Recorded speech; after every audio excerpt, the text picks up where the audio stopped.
ماشاءاللہ ماشاءاللہ،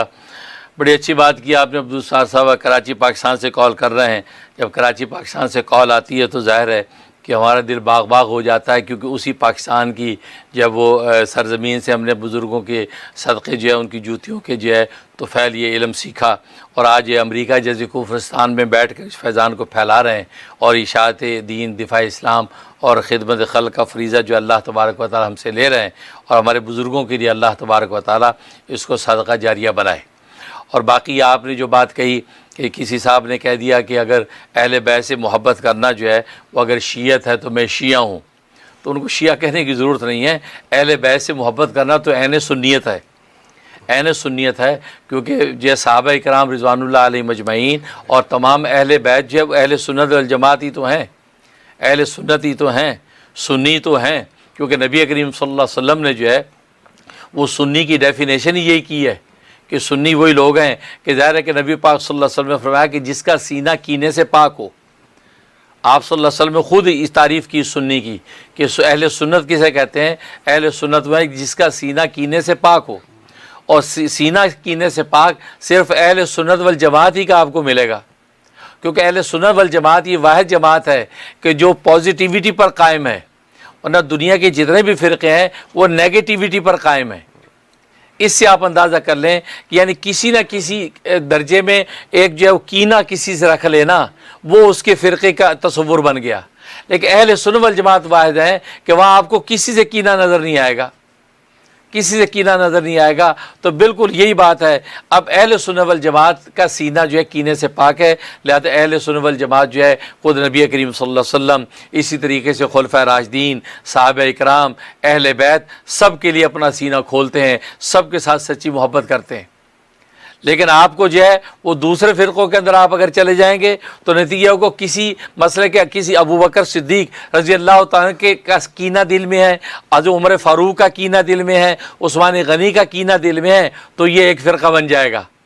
گویا کہ کسی نہ کسی کا کینہ رکھنا وہ ایک فرقہ بناتا ہے،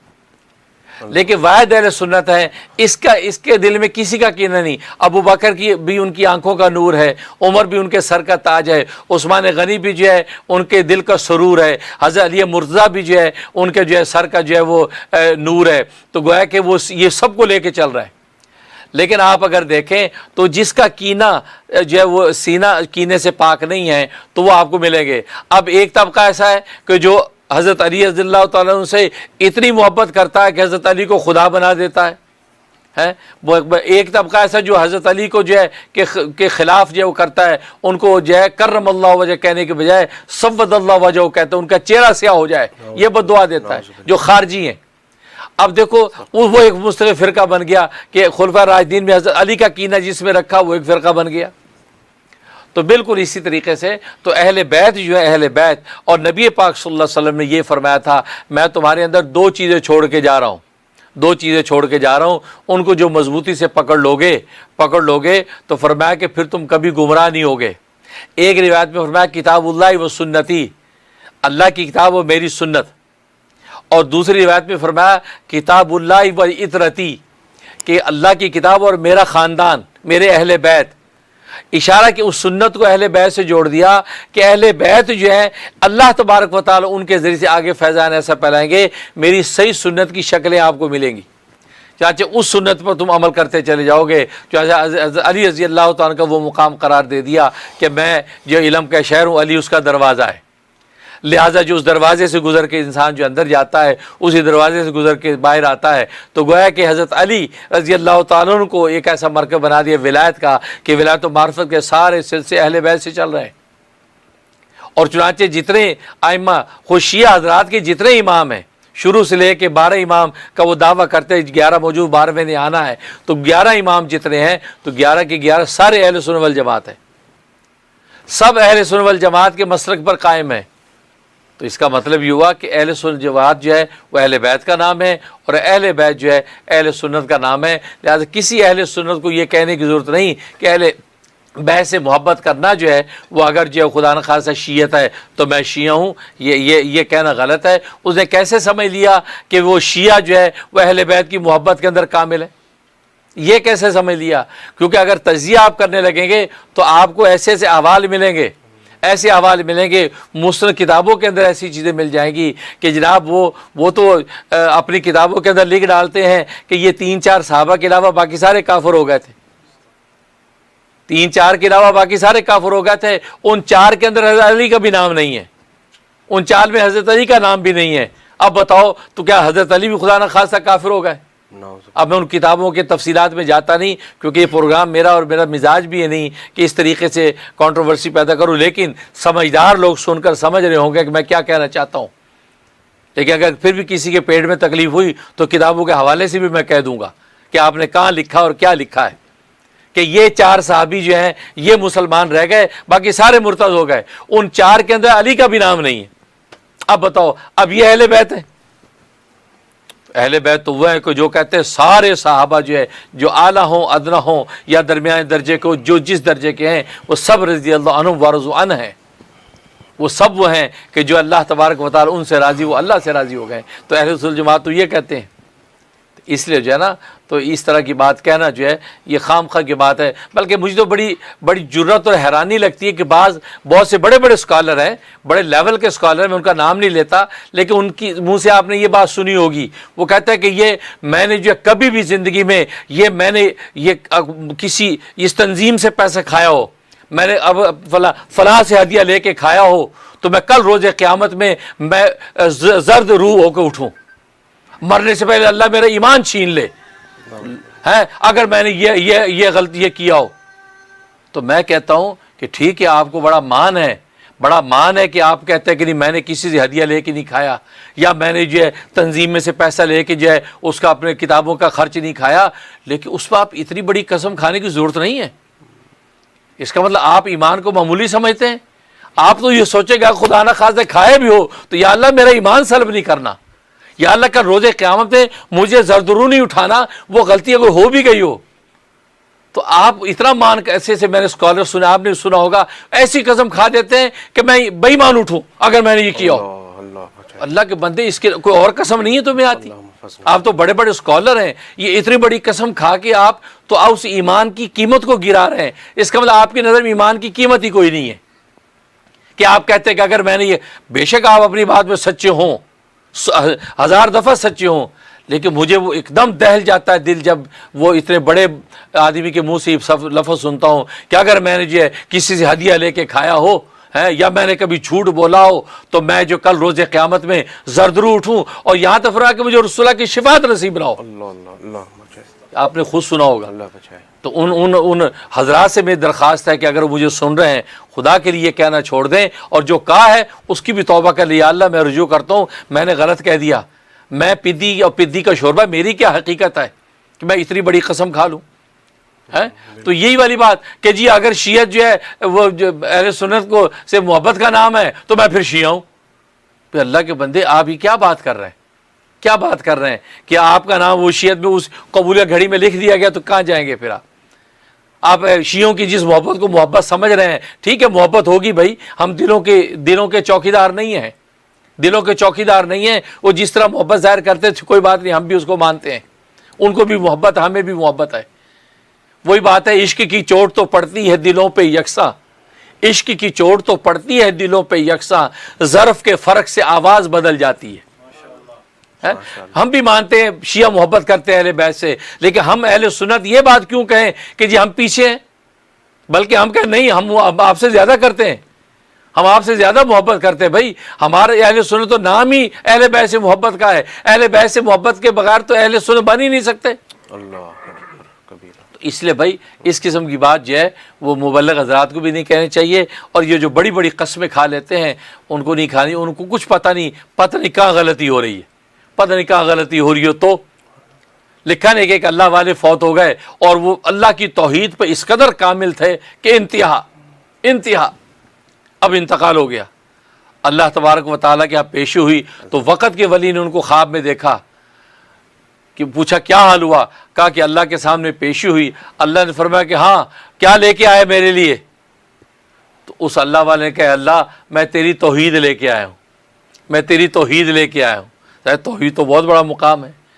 فرمایا کہ کیا توحید لے کے آیا تو؟ یاد ہے وہ رات تجھے یاد ہے؟ کہتا اس رات تیرے پیٹ میں درد ہوا تھا، صبح بیوی نے پوچھا تھا کہ ایک پیٹ میں درد تیرے کیوں ہوا، تو تو نے کہا تھا پتہ نہیں میں نے رات دودھ پی لیا تھا، شاید اس وجہ سے درد ہو گیا۔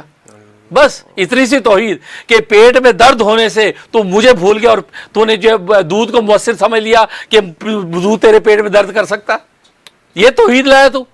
اللہ، کہتا میرے پیر تلے زمین نکل گئی، اوہو میں جس مان پہ تھا کہ میری جیسی توحید کسی کی نہیں ہے، میں دودھ پہ پکڑا گیا۔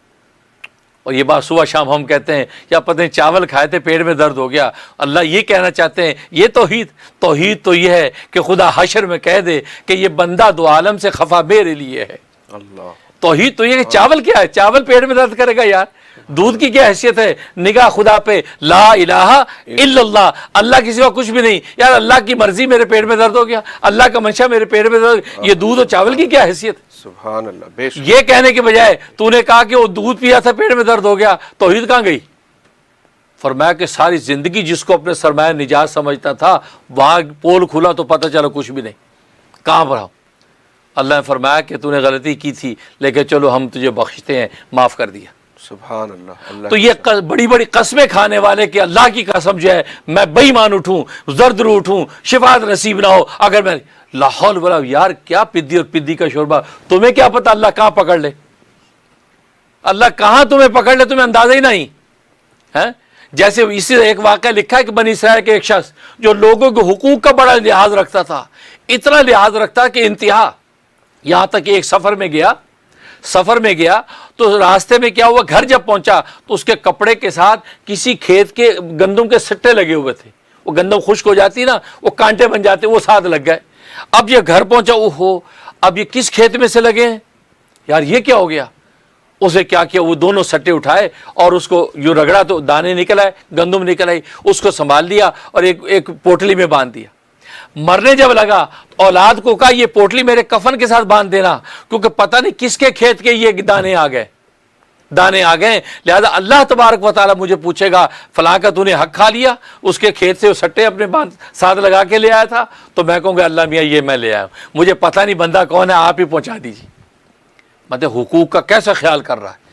اب وہ مر گیا تو وقت کے ولی نے خواب میں دیکھا، اللہ کے سامنے پیشی ہوئی، اللہ نے پہلا سوال یہی کر دیا،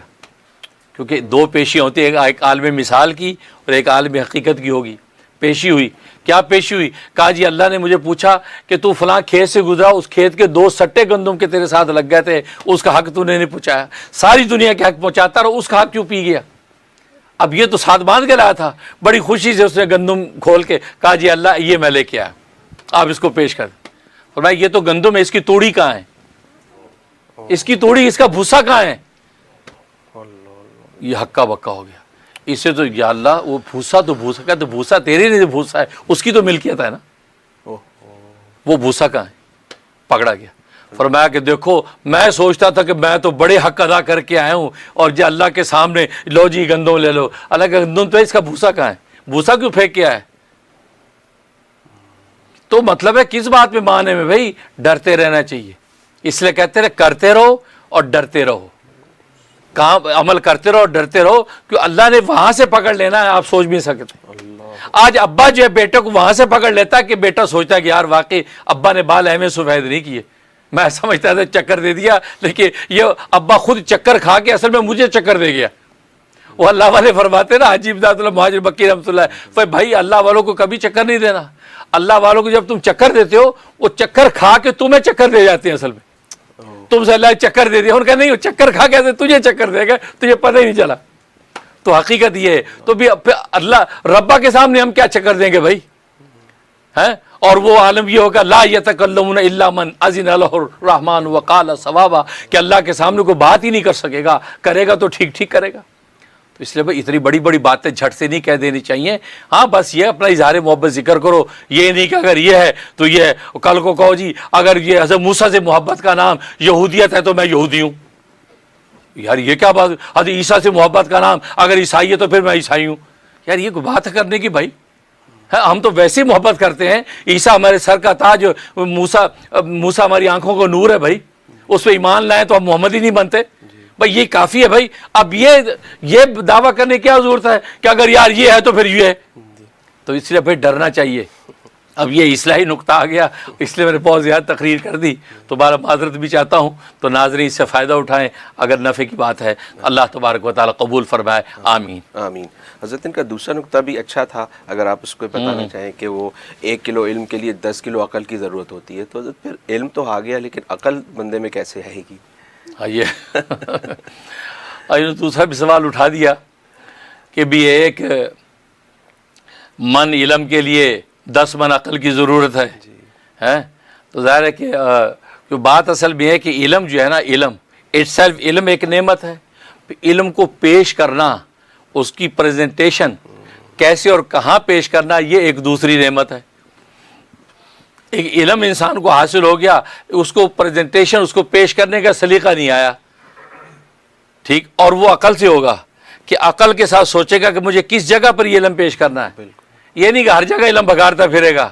ہر جگہ لٹ چلا رہا ہے جائز نجائز کی، حرام کی اور جو وہ حلال کی، یہ نہیں۔ تو لیکن وہ جیسے بتایا کہ الٹ اگر ہو جائے تو فساد ہے کہ 10 من عقل ہو گیا 1 من علم ہے، تو پھر تو وہ مرغی کے انڈے والی بات ہو جاتی ہے۔ شیخ سعدی فرماتے ہیں نا کہ مرغی جو ہے وہ انڈا دیتی ہے 8 آنے کا، شور کتنا بچاتی ہے، پورا گھر سر پہ اٹھا لیتی ہے جیسے سونا اگل دیا، سارا خاندان کہتا ہے کیا ہو گیا بھائی 8 آنے کا انڈا دیا، اور بھینس کے پیٹ میں 5000 کا بچہ ہوتا ہے تو بھینس بولتی بھی نہیں۔ تو مطلب ہے جتنا ظرف ہوتا ہے اسی حساب سے انسان جو ہے وہ خاموش ہوتا ہے۔ تو اس لیے تو اصل اس کے ایک چھوٹا سا واقعہ سناتے جس سے آپ کو سمجھ میں آ جائے گی۔ 2 استاد اور شاگرد ہے، ایک امام اعرج، ایک امام اعمش۔ امام اعمش جو ہے یہ استاد ہیں، امام اعرج غالباً شاگرد ہیں، یہ دونوں استاد شاگرد، یہ بغداد کے بازار سے غالباً گزر رہے ہیں۔ تو استاد امام اعمش جو ہے اپنے شاگرد امام اعرج سے کہتے ہیں کہ یار بات سن، ایسا کرو تم دوسرے راستے سے آؤ، میں اس راستے سے چلتا ہوں، تم اس دوسرے راستے سے آؤ۔ مدرسے جا رہے تھے تو جی شاگرد نے کہا جی حضرت کیوں، میں آپ کا خادم، آپ کے ساتھ رہنا چاہیے مجھے۔ کہتا نہیں تم دوسرے راستے سے آؤ۔ کہ جی حضرت وجہ کیا ہے؟ کہتا وجہ یہ ہے کہ میں آمش کہتے چندہ، آنکھوں کے مرضی چندی یوں دیکھ کر جس کو صحیح نظر نہیں آتا، ایسے اس کو آمش کہتے ہیں، وہ ایسے تھے۔ آرج کہتے لنگڑے کو، وہ لنگڑے تھے، وہ لنگڑا کے چلتے تھے۔ اب یہ دونوں جب چلتے ہیں تو آپ دیکھ کیسی حیت بن رہی ہے، وہ یوں ہی چل رہے ہیں اور یوں ہی چل رہے ہیں۔ اب 2 مولوی اس طرح آ رہے ہوں تو مجمع ہنسے گا ہی نا، یا یہ کیا ڈرامہ ہو رہا ہے، ایسے ہوتا ہے۔ اب استاد نے شاگرد سے کہا کہ بیٹا تم ادھر سے چلو، میں ادھر سے جاتا ہوں۔ جی کیوں؟ کہتے اس لیے کہ ہم جو چل رہے ہیں نا، ہم دونوں کی حیت ایسی موزیکا خیز بن رہی ہے کہ یہ بازار والے نا ہنس رہے ہیں، کوئی دبے منہ ہنس رہا ہے، کوئی ہنس رہا ہے، تو اس لیے جو تم ادھر سے جاؤ میں ادھر سے۔ تو شاگرد کہتے ہیں حضرت ہنستے ہیں تو ہنستے رہیں، تو ہنس رہے ہیں، وہی گناہ گار ہوں گے، ہمیں کیا ہے، ہم اپنے جا رہے ہیں اپنی جگہ پہ، ہمارا تو کوئی گناہ نہیں۔ اس پر دیکھو شاگرد نے ٹھیک کہا، لیکن استاد نے کیا کہا؟ استاد نے کہا کہ بے شک وہ ہمیں دیکھ کے ہنس رہے ہیں اور گناہ گار ہو رہے ہیں، لیکن سبب ہم بن رہے ہیں، سبب ہم بن رہے ہیں۔ بہتر یہ کہ ہم سبب بھی نہ بنیں۔ الگ الگ جائیں گے تو دونوں ترس کی آنکھوں سے لوگ دیکھیں گے، رحم دلی کی آنکھوں سے دیکھیں بیچارہ معذور جا رہا ہے، لیکن اکٹھے جائیں گے تو ہنسیں گے، گناہ گار ہوں گے، تو گناہ سے بچانا بھی ہمارا فرض ہے۔ تم ادھر سے جاؤ میں ادھر سے جاؤں گا۔ سبحان اللہ۔ اس کو آپ سمجھ لیں کہ شاگرد کا علم تھا لیکن عقل کی کمی کی وجہ سے اس کو صحیح جگہ پہ نشانے پہ نہیں مار رہا۔ کہا جی گناہ گار ہوتے ہونے تو ہم جا رہے ہیں، ہو کیا جیسے یہاں کہتے۔ استاد اس کا علم تھا کہ عقل اس کی علم سے زیادہ تھی، اس کا نہیں بیٹا نہیں، الگ الگ چلیں گے نا، وہ گناہ گار بھی نہیں ہوں گے، ہم اپنی منزل پہ پہنچ جائیں گے، اور اکٹھے چلنا فرض بھی نہیں ہے۔ بھائی یہ سمجھیں کہ آپ 10 من عقل 1 من علم اس کا استعمال کس طریقے سے کر رہا ہے۔